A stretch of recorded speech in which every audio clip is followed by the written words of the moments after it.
थे जिन्होंने एनेस्थीसिया की बात की कि एथिस्ट लोग हैं उन्हें ज़्यादा एनेस्थीसिया देने लगे। मेरे लिए एक नई बात है, मैं इसे अप्रिशिएट करूँगा। और इसमें कोई डाउट नहीं है कि जब दुआ जो है एक मॉरल स्पोर्ट है। मुझे याद है कि मेरा फार्मेसी का शायद पहला या दूसरा साल था और 5 क्वेश्चन एटलीस्ट आपने करने होते हैं, तो आप श्योर होते हैं कि जनाब आप जो है ना क्लियर कर देंगे।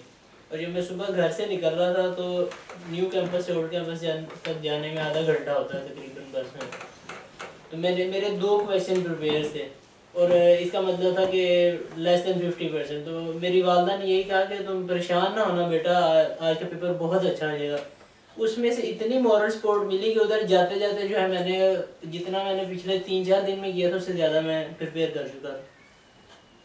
इसमें कोई डाउट नहीं है कि दुआ एक मॉरल सपोर्ट है और इसकी अहमियत से हम कभी भी डिनाई नहीं कर सकते कि जो है अमल और दुआ ये दोनों ज़रूरी हैं।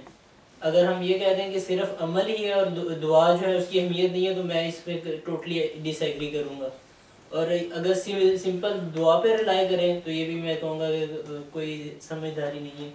बाकी काफ़ी इधर और अहबाब भी बैठे हैं, मेरा ख्याल है उन्हें मौका दें।